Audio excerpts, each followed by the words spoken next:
विनोद रैना, क्या प्लेटलेट्स अगर गिरने लग जाते हैं, प्लेटलेट्स में अगर गिरावट आप लोग अब पता चलता है, रिपोर्ट में अगर आता है, तो क्या उसको डेंगू नहीं समझे, उसको ये समझे कि हो सकता है कि कोरोना है? कोई भी वायरल फीवर जब भी होगा तो प्लेटलेट्स तो गिरेंगी, क्योंकि देखिए जो अभी हम सिनेरियो देख रहे हैं वैसे डेंगू में होता है कि बहुत सारे प्लेटलेट्स कम हो जाते हैं, क्योंकि पहले ऐसे जब हमारे पास पहली वेव आई थी उसमें इतने प्लेटलेट्स कम नहीं हो रहे थे, लेकिन जो अभी सेकंड वेव आई है तो इसमें यहाँ पर हम देख रहे हैं कि प्लेटलेट्स बहुत ज्यादा कम हो रहे हैं। तो ये इंडिकेशन है। देखिए अगर आप मान के चलिए आपको लग रहा है कि आपको थकावट है, आपको लग रहा है कि कुछ वीकनेस लग रही है या कुछ अच्छा नहीं लग रहा, बिल्कुल शरीर में कहीं कहीं पर आपको दुखन हो रही है, तो ये that can be possible that you are contaminated by virus. आपको तुरंत एक सिंपल सा टेस्ट कराना चाहिए, कंप्लीट हिमोग्राम DSR। अगर उसमें प्लेटलेट काउंट कम हो रहा है तो फैक्ट है कि that it can be corona. इस वक्त क्या प्रॉब्लम हो रहा है कि सारे लोग RT-PCR टेस्ट करा रहे हैं, लेकिन जो ये RT-PCR टेस्ट इस वक्त सबको नेगेटिव आ रहा है। तो अब हमको क्या करना चाहिए? सबसे पहले हमको जो सिंपल एंटीबॉडी टेस्ट है वो कराना चाहिए, टेस्ट जिसको कहते हैं। अगर उसमें आता है तो ठीक है, अगर उसमें नहीं आता तो RT-PCR करना चाहिए। और सबसे इंपॉर्टेंट, जो ही ऑक्सीजन, कोई बहुत सारे पेशेंट्स को ऑक्सीजन लेवल कम हो जाता है, तो मान के चलेगा अगर ऑक्सीजन लेवल पेशेंट का 95 है तो वो घबरा जाता है। जैसे 98, 99 होना चाहिए, वो 95 आ गया तो वो घबरा जाता है, तो वो एकदम से अपने आप को हॉस्पिटलाइज करने की कोशिश करता है। तो उससे प्रॉब्लम क्या हो रहा है कि मान के जो रसूखदार लोग हैं, जिनके पास पैसा है या जिनके पास जानकारी है, वो तो बेड ले लेते हैं, तो लेकिन जो बेचारा इंपॉर्टेंट पेशेंट है जिसको हम बचा सकते हैं, जिसका मान के चले जिसको जरूरत है ऑक्सीजन, उसको बेड नहीं मिल पा, जिसको जरूरत है जी, हाँ, उसको बेड नहीं मिलता, तो उससे क्या हो रहा है कि अब दहशत सी फैल गई है। अब हर एक आदमी ऑक्सीजन लेने के लिए तैयार बैठा है। भाई आपको अभी कुछ प्रॉब्लम हुई नहीं तो आपने ऑक्सीजन स्टार्ट कर दिया। देखिए मैं ये पूरी जनता को, पूरी देश को ये मैं एक इंफॉर्मेशन देना चाहता हूँ। दोस्तों, अगर आपको लगता है कि आपका ऑक्सीजन कंसंट्रेशन कम हो रहा है तो सबसे पहले ऑक्सीजन स्टार्ट ना करें, क्योंकि जो ही आप एकदम से ऑक्सीजन स्टार्ट करते हो तो उससे क्या होता है कि आपकी लंग्स को डिपेंडेंसी बढ़ जाती है ऑक्सीजन के ऊपर। आप एकदम से ऑक्सीजन स्टार्ट ना करें। अगर मान के चले आपका ऑक्सीजन गिर रहा है, आप वेट करो। अगर आपका 95 आ रहा सैचुरेशन, फिर 94, 93, इवन आप 90 तक वेट कर सकते हैं, क्योंकि 90 तक आपको ऑक्सीजन की जरूरत नहीं है। आप लंग्स को टाइम दे दो रिकवर करने की, क्योंकि जो ही आप 95 में ऑक्सीजन स्टार्ट कर देते तो लंग्स को लगता है कि भाई मेरे को तो फ्री की ऑक्सीजन आ रही है, मैं क्यों काम करूं, भाई बॉडी डिपेंडेंट हो जाती है। ठीक है, उसको मत करो ऐसे, क्योंकि उससे क्या फर्क पड़ रहा है, हमारे देश में अकाल पड़ गया ऑक्सीजन का। ठीक है, ठीक बात है सर। 20 सिलेंडर कहीं पे नहीं है, हमारे पास ऑक्सीजन कंसंट्रेशन मशीन्स नहीं है। ठीक है डॉक्टर रैना, मैं आपके पास लौट कराऊंगा, कुछ और सवालों के साथ आपके पास लौट कराऊंगा। डॉक्टर मनोज शर्मा हमारे साथ हैं। डॉक्टर मनोज शर्मा, इल्तिजा है गवर्नमेंट से, सर मेरी एक इल्तिजा गवर्नमेंट से, इनको इस वक्त जितने भी ऑक्सीजन कंसंट्रेटेड मशीन्स हैं जो ऑक्सीजन बनाती है, उनको इंपोर्ट करना चाहिए और उस पर इंपोर्ट ड्यूटी हटानी चाहिए। साहब ये जरूरी है कि जाने आप बचा सकते हो। एक 20-25 हजार रुपए का आपके पास इक्विपमेंट अगर है तो आप एक आदमी की जान बचा सकते हैं। साहब हमने यहाँ पर एक सेंटर लगाया है और हमने लोगों की जान बचाई है। और आप इमेजिन करो इस वक्त बच्चों की हालत खराब हो रही है, बच्चों का एकदम ऑक्सीजन कंसंट्रेशन लेवल नीचे जा रहा है। ठीक है, डॉक्टर रैना हमारे साथ है। सॉरी डॉक्टर रैना, कभी कभी ये देखा गया है कि थोड़ी सी लापरवाही बहुत खतरनाक साबित हो जा रही है। जैसे कुछ लोगों को 2-3 दिन का फीवर आया, उन्होंने कहा कि ये फीवर था, उन्होंने फीवर की दवाई खाई, 4-5 दिन के बाद वो फिर इस कंडीशन में चले गए कि उनको बचा पाना मुश्किल हो गया या फिर वो बच नहीं सके।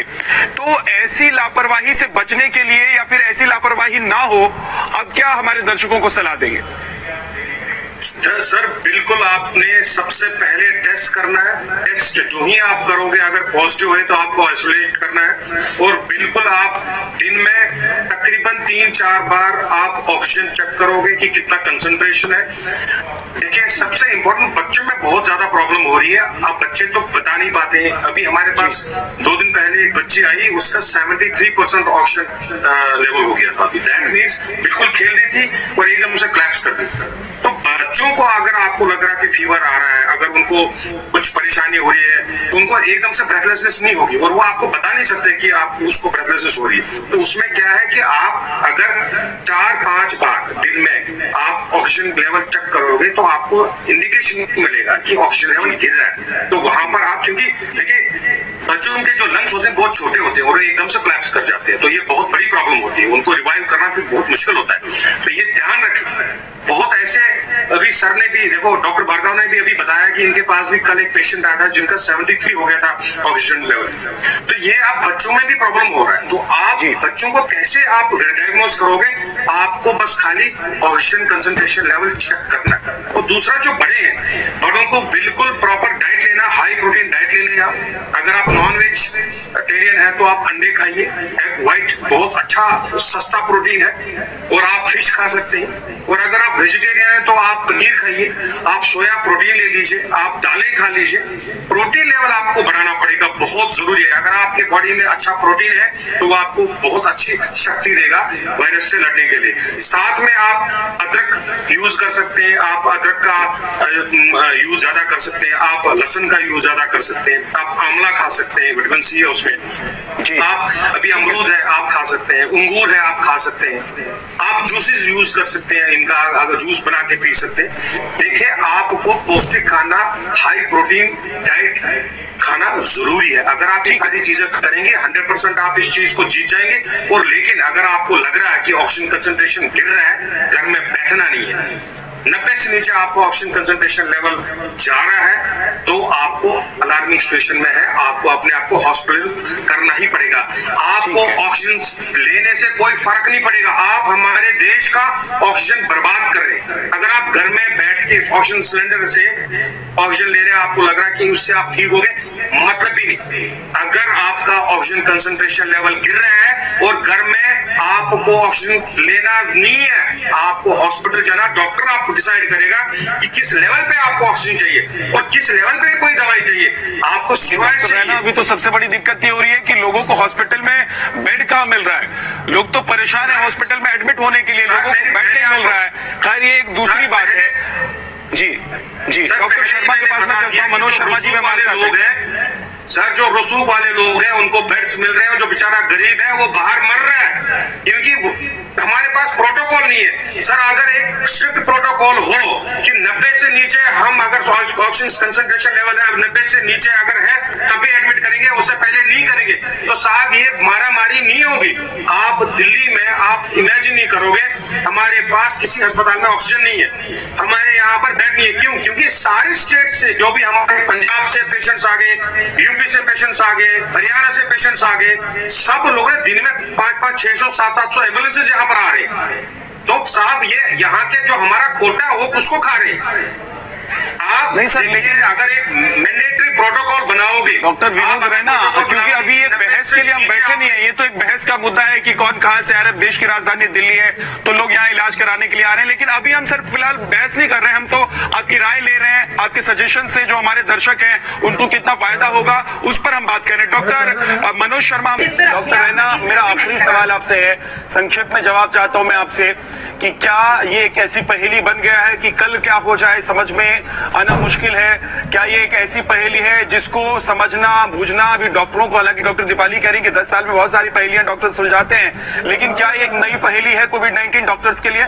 सर, कोई नई पहेली नहीं है, बिल्कुल हवा है। डॉक्टरों के लिए कोई बड़ा इशू नहीं है, हम लोगों ने समझ लिया इसको, ट्रीटमेंट हो रहा है। अब देखिए, आप इतने पेशेंट्स हैं, हम करेंगे क्या? हमारे पास इंफ्रास्ट्रक्चर की कमी है, इतने लोग आ रहे हैं क्योंकि वायरस तो एकदम से फैल गया है। आप ये देखो ना, पूरी इंडिया में कितने पेशेंट्स आ रहे हैं और हम मैनेज कर रहे हैं। देखिए, कंपैरेटिवली डेथ्स बहुत कम है। अगर आप यही रेशो आप यूरोप में देखेंगे तो बहुत ज्यादा था, यहाँ पर कम है रेशो के हिसाब से, और डरने की कोई जरूरत नहीं। देखिए साहब, ठीक है, ये तो लड़ाई है, तो लड़ाई में डॉक्टर शर्मा से मनोज शर्मा आपका, डॉक्टर विनोद रैना आपका, डॉक्टर दीपाली आपका बहुत बहुत शुक्रिया हमारे साथ जुड़ने के लिए और ये तमाम जानकारी हमारे दर्शकों के साथ साझा कर